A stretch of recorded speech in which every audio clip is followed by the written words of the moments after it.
Muy buenas tardes, bienvenidos a un nuevo programa de opiniones en su canal 17 y en la programación en español. Hoy he invitado a alguien a quien ustedes conocen muy bien, ha estado aquí numerosas ocasiones. Me refiero al politólogo boliviano Carlos Sánchez Berzaín. Vamos a hablar, como siempre hacemos con él, sobre América Latina, pero en esta ocasión le vamos a agregar a Europa.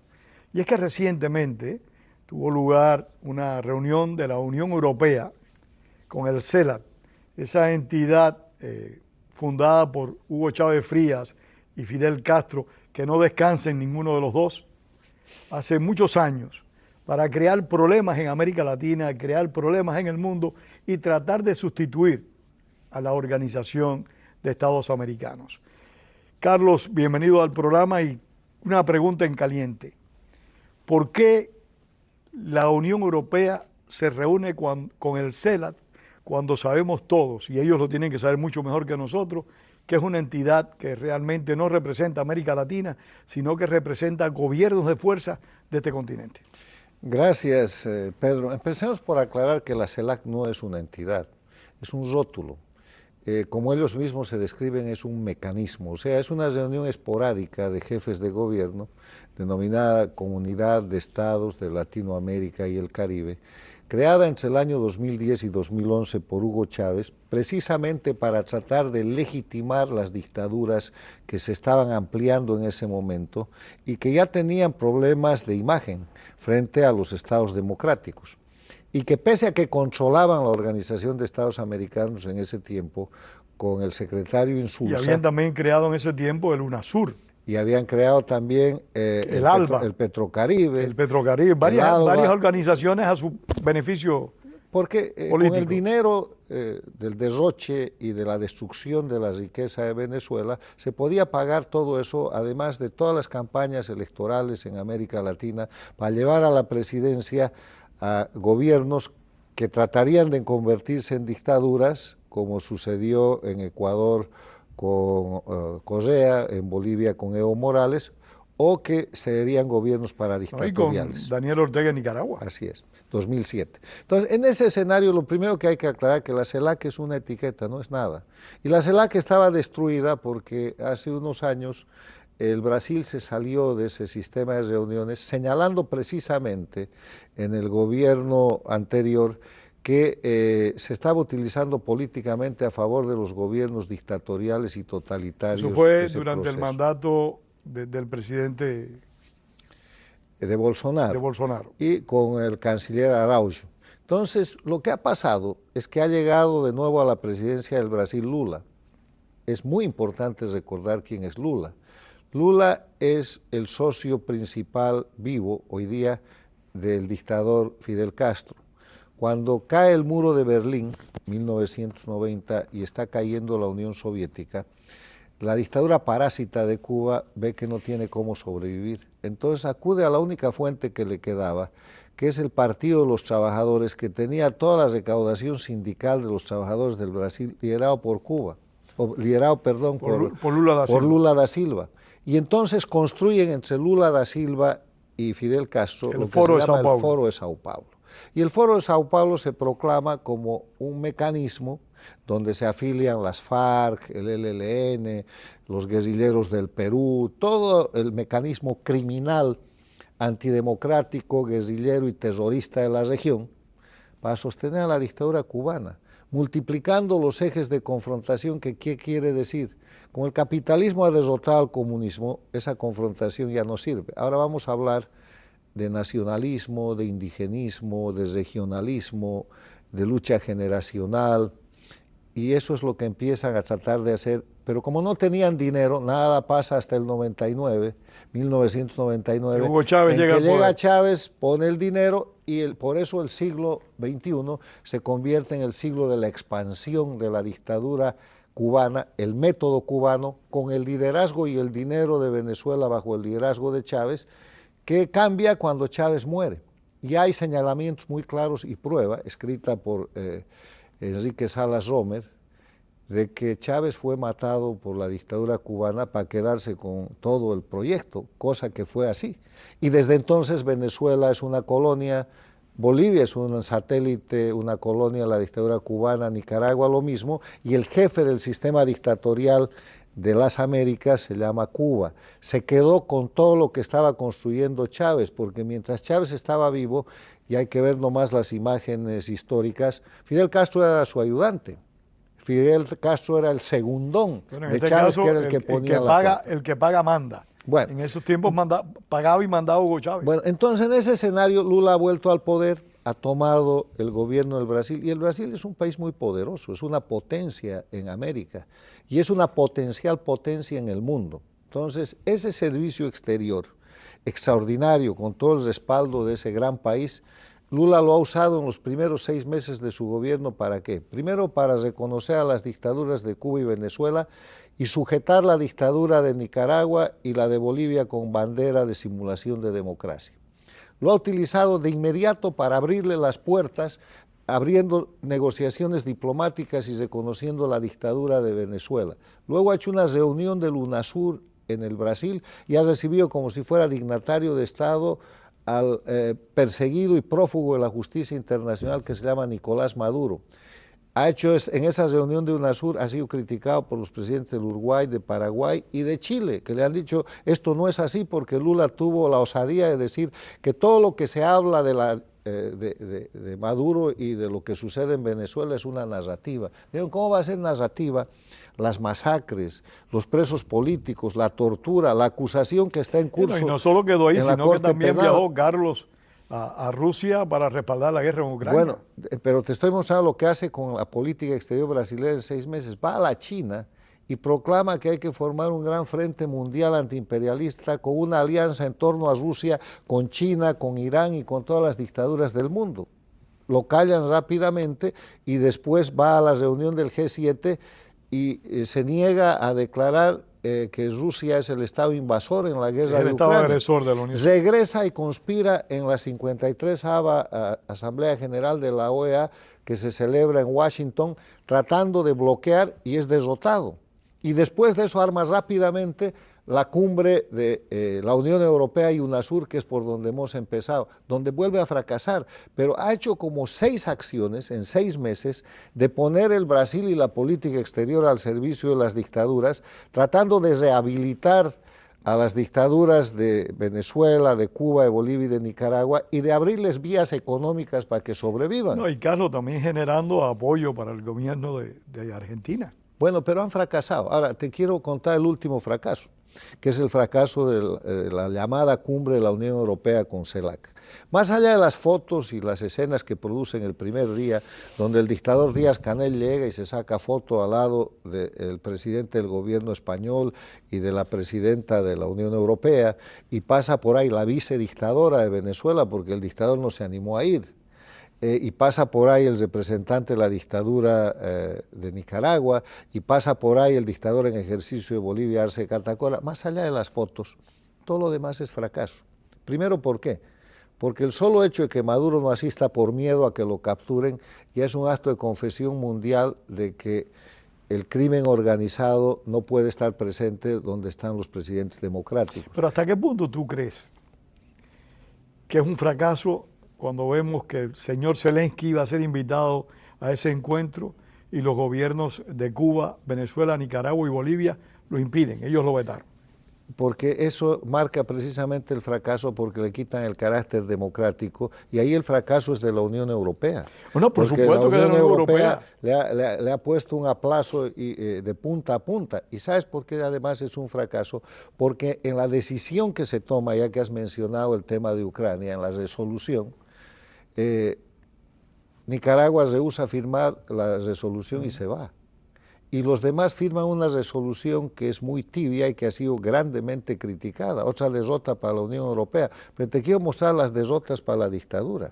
Mientras esto pasaba, el tribunal más importante de la Unión Europea disponía la extradición del Pollo Carvajal, que ya ha sido trasladado de España a Estados Unidos. O sea, ¿qué más evidencia puede haber de que estás sentando en tu mesa criminales indeseables, de que el ex jefe de inteligencia de la dictadura venezolana con Chávez esté siendo trasladado por orden del tribunal más importante de la Unión Europea al que había apelado, y sea trasladado como miembro del cartel de los soles, acusado de narcotráfico, de narcoterrorismo y de tráfico de armas, entre otras cosas.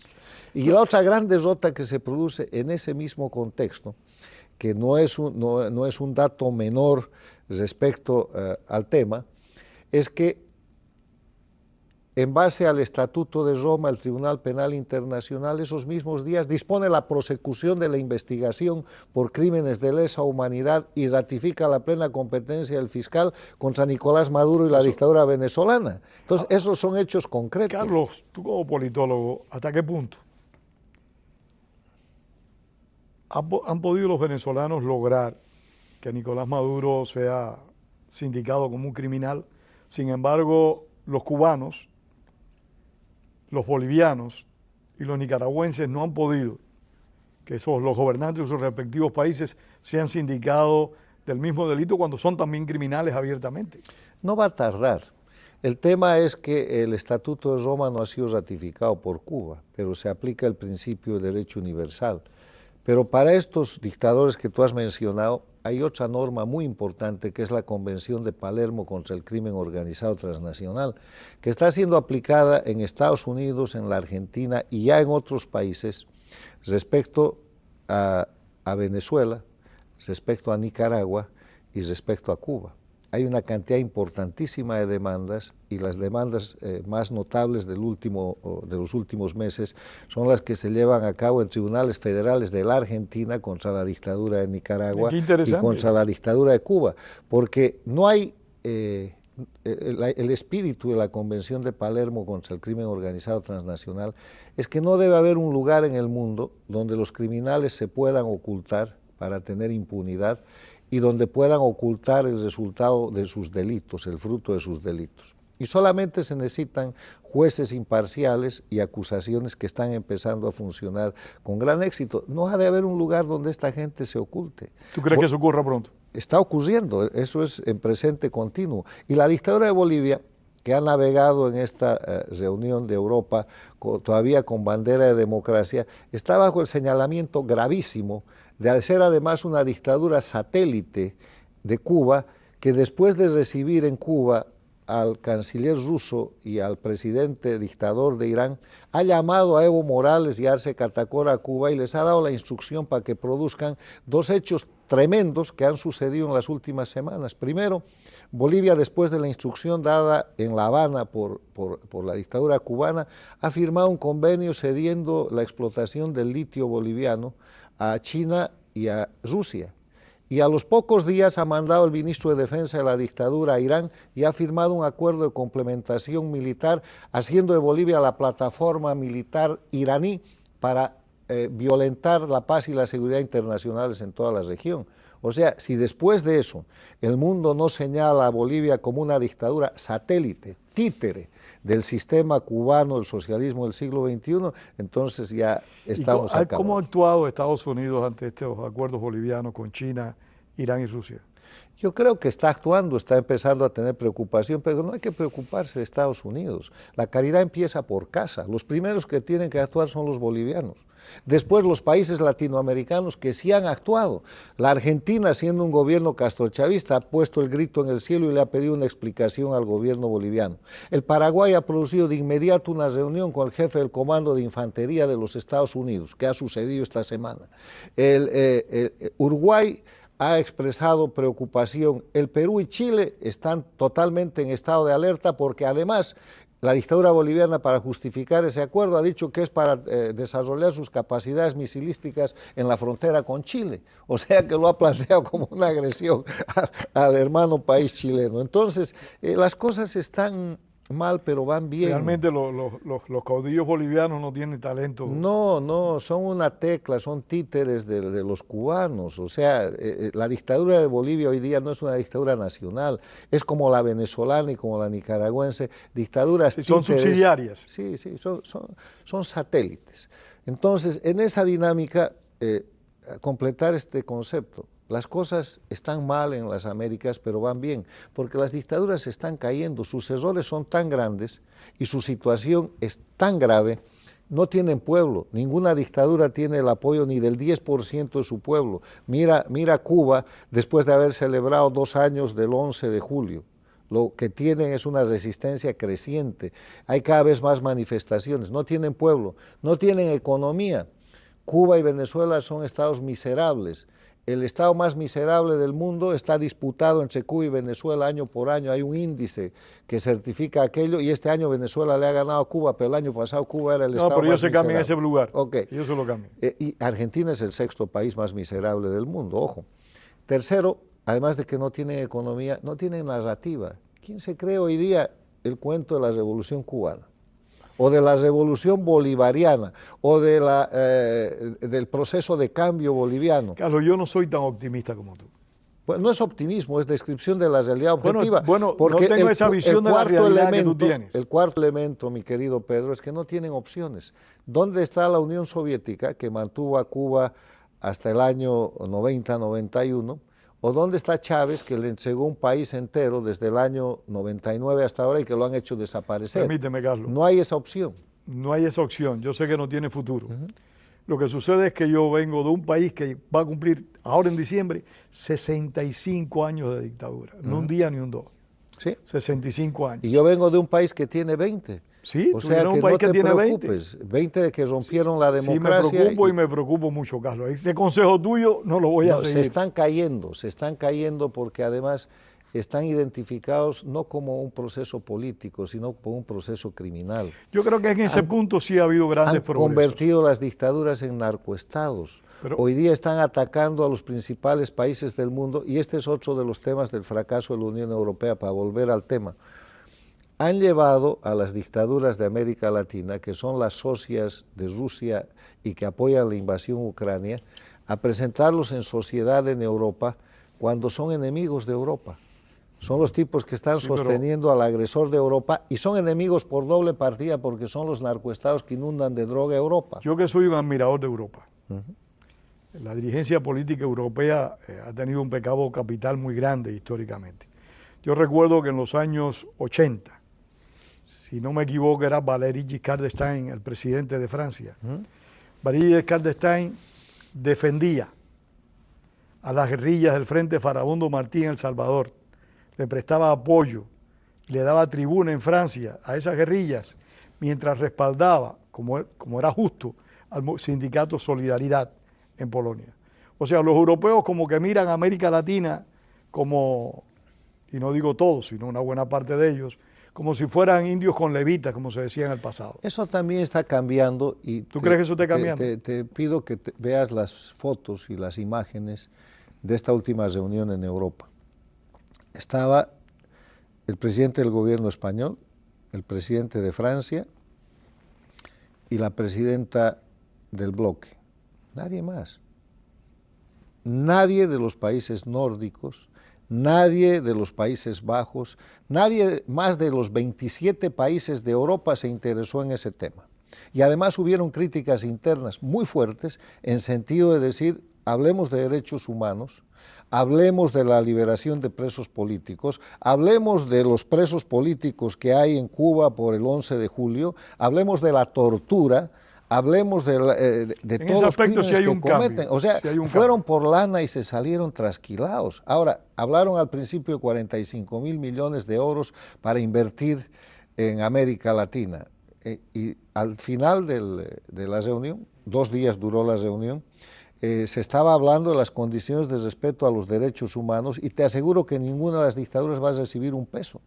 Ahora, hay unos caballos de la dictadura, caballos de Troya en la democracia europea, que son obviamente Pedro Sánchez de España, y quien a él ha ayudado a llegar... Para mí Borrell es el peor de todos. Que es español, puesto por Pedro Sánchez, que hoy día representa la política exterior de la Unión Europea, pero que tampoco va a durar en esa posición. No, le quedan 2 meses. Porque tiene la presión de todos los países nórdicos y la presión de todos los países que están sosteniendo la invasión de Rusia a Ucrania, es decir, señores, ¿qué es esto? Ayudando al enemigo.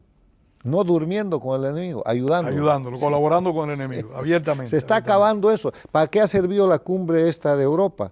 Para poner en evidencia de que las dictaduras de América Latina son dictaduras, violan los derechos humanos, no son amigos de Europa y no pueden tener ese nivel de atención. Bueno, ojalá Europa no quiera ser amigo de esas dictaduras. Bueno, es nomás cuestión de que los pueblos sigan el trabajo de señalamiento. Ayuda mucho la revolución tecnológica de hoy en día. Los pueblos tienen acceso, el Facebook, el Twitter, las redes sociales, muestran desnudas las desvergüenzas de los políticos que tratan de ayudar a las dictaduras. Y los pueblos cuando se oponen a un régimen de este tipo tienen oportunidades y recursos para expresar esa oposición que en el pasado no existía. Y mira lo que le está costando a Lula toda esta exposición del Brasil y el uso de la política exterior. Tiene problemas internos muy graves, no ha terminado el primer medio año de su gobierno, él entró en enero, y tiene un repudio popular muy grande y está en una caída como todos los gobiernos paradigmáticos. Carlos, a mí me está llamando mucho la atención la situación de dos países centroamericanos. Honduras, con la señora Zelaya en la presidencia, y la situación de Guatemala con estos últimos comicios. ¿Qué tú opinas de esos dos países?